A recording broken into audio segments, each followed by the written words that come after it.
Hi there, Mr. P here for J&J Tutoring Center in Dumont, New Jersey. And I'm back with another free SAT sentence completion.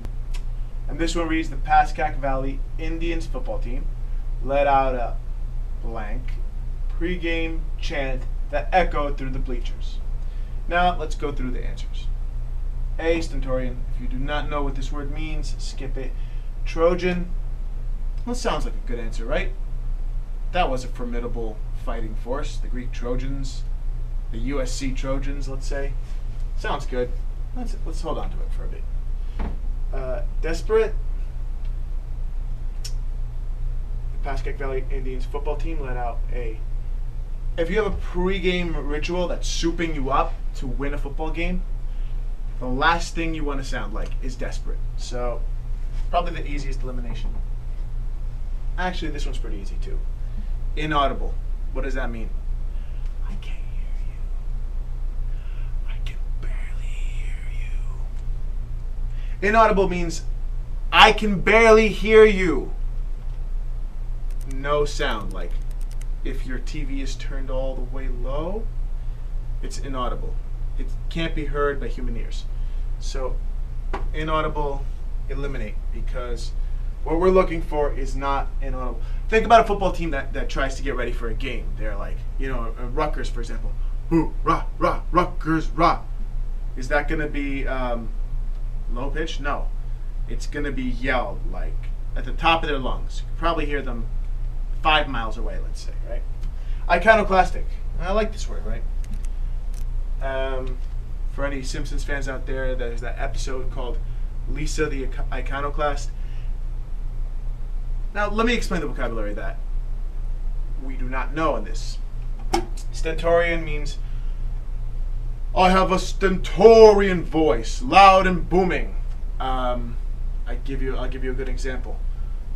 Serge, the lead singer of System of a Down, has a very stentorian voice.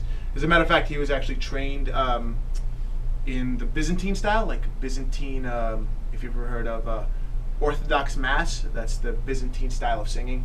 It's loud and booming, okay? And that's actually our answer, stentorian. Stentorian means loud, booming voice.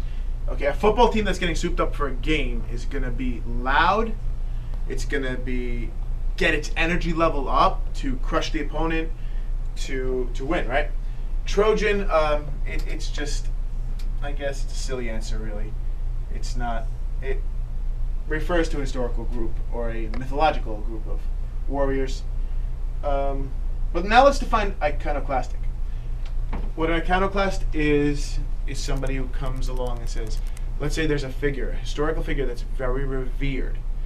For instance, I'll go to sports as an analogy. Roger Clemens, okay? Everybody loves Roger Clemens. He was this legendary baseball pitcher, and then all these accusations come out about Roger Clemens, and they're iconoclastic. Okay, it's somebody who's practically worshipped, and now these reports are tearing down this image. Best example I can think of right now is Christopher Columbus. Okay, Christopher Columbus is largely revered for discovering America. Later on, it is discovered that maybe it wasn't so clean the way he came over. Like a lot of historians, revisionist historians, say he brought disease and destruction and all this bad stuff to the New World. Okay, so around the 1970s, we had an iconoclastic revision of history where we basically vilified Christopher Columbus. But that's what an iconoclast is. Iconoclast is somebody who takes a name that is revered and cherished. It's like, well, did you know that Thomas Jefferson had scandalous affairs with, you know what I'm saying? You take somebody, George Washington was a scoundrel. Okay, take the most revered name you could think of and try to tear it down. And that's what iconoclast means. But it's not our answer. So I will see you next time for some more SAT vocab completions. And join us soon, because soon I will be tackling the SAT writing section and the dreaded essay. Dun dun dun.